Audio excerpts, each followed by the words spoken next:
وہ کسی کو پست کرتا ہے اور کسی کو سرفرازی بخشتا ہے۔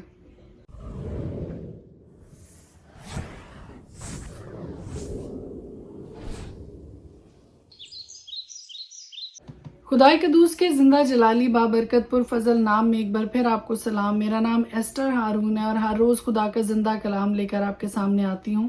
ہم مل کر خدا کے پاک کلام کی تلاوت بھی کرتے ہیں اور ایک تھاٹ آف دا ڈے ہر روز خدا کے پاک کلام میں سے، خدا کی باتوں میں سے اپنے لیے سیکھنے کے لیے دیکھتے ہیں۔ خدا کے پاک کلام میں زبور 75 اور اس کی 6 آیت میں لکھا ہے، کیونکہ سرفرازی نہ تو مشرق سے نہ مغرب سے اور نہ جنوب سے آتی ہے، بلکہ خدا ہی عدالت کرنے والا ہے۔ وہ کسی کو پست کرتا ہے اور کسی کو سرفرازی بخشتا ہے۔ سو میرے عزیزو، سیکھ آج میرے لیے اور آپ کے لیے یہ ہے، تھاٹ آف دا ڈے آج میرے لیے اور آپ کے لیے یہ ہے کہ سرفرازی اور عزت نہ مشرق سے نہ مغرب سے نہ جنوب سے آتی ہے، بلکہ زندہ خدا کی طرف سے ملتی ہے۔ وہ کسی کو پست کرتا ہے اور کسی کو سرفرازی بخشتا ہے۔ عزت اور سرفرازی خدا کے ہاتھ میں ہے۔ انسانوں سے سرفرازی اور عزت کی توقع نہ کریں، بلکہ اپنے زندہ خدا کی طرف دیکھیں۔ اگر آپ کو عزت اور سرفرازی چاہیے تو یہ صرف اور صرف خدا کے ہاتھ میں ہے۔ وہی آپ کو دے سکتا ہے، مجھے دے سکتا ہے۔ سو آئیے انسانوں سے اپنی نگاہیں ہٹا کر خدا کی طرف لگائیں۔ May God bless you۔ خداوند آپ کے ساتھ ہو۔ خداوند کی برکت، خداوند کی رحمت ہمیشہ ہم سب کے ساتھ بنی رہے۔ آمین۔ خدا کے پاک کلام میں سے آج ہم دیکھیں گے مرکز کی انجیل، اس کا 2 باب۔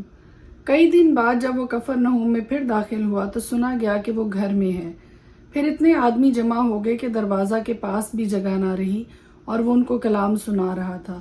اور لوگ ایک مفلوج کو 4 آدمیوں سے اٹھوا کر اس کے پاس لائے، مگر جب وہ بھیڑ کے سبب سے اس کے نزدیک نہ آ سکے تو انہوں نے اس چھت کو جہاں وہ تھا کھول دیا اور اسے ادھیڑ کر اس چارپائی کو جس پر مفلوج لیٹا تھا لٹکا دیا۔ یسوع نے ان کا ایمان دیکھ کر مفلوج سے کہا، بیٹا تیرے گناہ معاف ہوئے۔ مگر وہاں بعض فقی جو بیٹھے تھے وہ اپنے دلوں میں سوچنے لگے کہ یہ کیوں ایسا کہتا ہے، کفر بکتا ہے، خدا کے سوا گناہ کون معاف کر سکتا ہے؟ اور فی الفور یسوع نے اپنی روح سے معلوم کر کے کہ وہ اپنے دلوں میں یوں سوچتے ہیں، ان سے کہا، تم کیوں اپنے دلوں میں یہ باتیں سوچتے ہو؟ آسان کیا ہے، مفلوج سے یہ کہنا کہ تیرے گناہ معاف ہوئے، یا یہ کہنا کہ اٹھ اور اپنی چارپائی اٹھا کر چل پھر؟ لیکن اس لیے کہ تم جانو کہ ابن آدم کو زمین پر گناہ معاف کرنے کا اختیار ہے، اس نے اس مفلوج سے کہا، میں تجھ سے کہتا ہوں، اٹھ اپنی چارپائی اٹھا کر اپنے گھر چلا جا۔ اور وہ اٹھا اور فی الفور چارپائی اٹھا کر ان سب کے سامنے باہر چلا گیا۔ چنانچہ وہ سب حیران ہو گئے اور خدا کی تمجید کر کے کہنے لگے، ہم نے ایسا کبھی نہیں دیکھا تھا۔ وہ پھر باہر جھیل کے کنارے گیا اور ساری بھیڑ اس کے پاس آئی اور وہ ان کو تعلیم دینے لگا۔ جب وہ جا رہا تھا تو اس نے حلفئی کے بیٹے لاوی کو محصول کی چوکی پر بیٹھے دیکھا اور اس سے کہا، میرے پیچھے ہو لے۔ پس وہ اٹھ کر اس کے پیچھے ہو لیا، اور یوں ہوا کہ وہ اس کے گھر میں کھانا کھانے بیٹھا، اور بہت سے محصول لینے والے اور گنہگار لوگ یسوع اور اس کے شاگردوں کے ساتھ کھانے بیٹھے، کیونکہ وہ بہت تھے، اور اس کے پیچھے ہو لیے تھے۔ اور فریسیوں کے فقیوں نے اسے گنہگاروں اور محصول لینے والوں کے ساتھ کھاتے دیکھ کر اس کے شاگردوں سے کہا، یہ تو محصول لینے والوں اور گنہگاروں کے ساتھ کھاتا پیتا ہے۔ یسوع نے یہ سن کر ان سے کہا، تندرستوں کو طبیب کی ضرورت نہیں بلکہ بیماروں کو۔ میں راست بازوں کو نہیں بلکہ گنہگاروں کو بلانے آیا۔ یوحنا کے شاگرد اور فریسی روزہ سے تھے۔ انہوں نے آ کر اس سے کہا، یوحنا کے شاگرد اور فریسیوں کے شاگرد تو روزہ رکھتے ہیں، لیکن تیرے شاگرد کیوں روزہ نہیں رکھتے؟ یسوع نے ان سے کہا، کیا باراتی جب تک دلہا ان کے ساتھ ہے روزہ رکھ سکتے ہیں؟ جس وقت تک دلہا ان کے ساتھ ہے وہ روزہ نہیں رکھ سکتے، مگر وہ دن آئیں گے کہ دلہا ان سے جدا کیا جائے گا، اس وقت وہ روزہ رکھیں گے۔ پورے کپڑے کا پیوند پرانی پوشاک پر کوئی نہیں لگاتا، نہیں تو وہ پیوند اس پوشاک میں سے کچھ کھینچ لے گا، یعنی نیا پرانی سے، اور وہ زیادہ پھٹ جائے گی۔ اور نئی مے کو پرانی مشکوں میں کوئی نہیں بھرتا، نہیں تو مشکیں مے سے پھٹ جائیں گی، اور مے اور مشکیں دونوں برباد ہو جائیں گی، بلکہ نئی مے کو نئی مشکوں میں بھرتے ہیں۔ اور یوں ہوا کہ وہ سبت کے دن کھیتوں میں ہو کر جا رہا تھا، اور اس کے شاگرد راہ میں چلتے ہوئے بالیں توڑنے لگے، اور فریسیوں نے اس سے کہا، دیکھ یہ سبت کے دن وہ کام کیوں کرتے ہیں جو روا نہیں۔ اس نے ان سے کہا کیا تم نے کبھی نہیں پڑھا کہ داؤد نے کیا کیا جب اس کو اور اس کے ساتھیوں کو ضرورت ہوئی اور وہ بھوکے ہوئے؟ وہ کیوں کر ابیاتر سردار کاہن کے دنوں میں خدا کے گھر میں گیا اور اس نے نظر کی روٹیاں کھائیں جن کو کھانا کاہنوں کے سوا اور کسی کو روا نہیں، اور اپنے ساتھیوں کو بھی دی۔ اور اس نے ان سے کہا سبت آدمی کے لیے بنا ہے، نہ آدمی سبت کے لیے، پس ابن آدم سبت کا بھی مالک ہے۔ پرانے عہد نامہ میں سے دیکھیں گے زبور 75۔ اے خدا ہم تیرا شکر کرتے ہیں، ہم تیرا شکر کرتے ہیں کیونکہ تیرا نام نزدیک ہے۔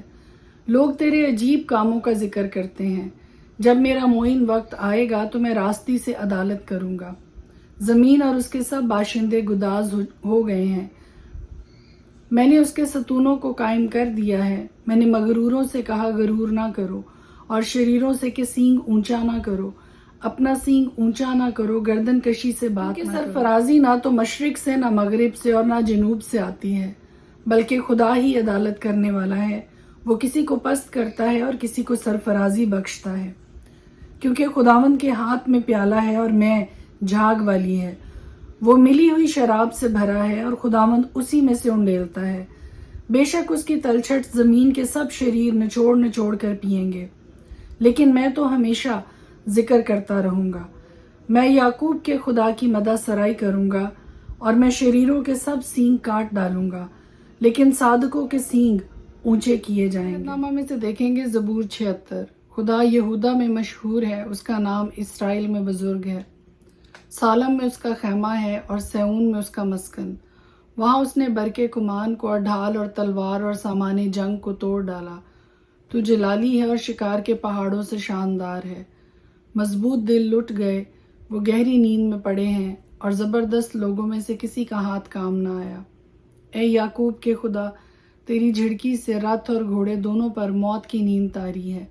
فقط تجھ ہی سے ڈرنا چاہیے، اور تیرے قہر کے وقت کون تیرے حضور کھڑا رہ سکتا ہے؟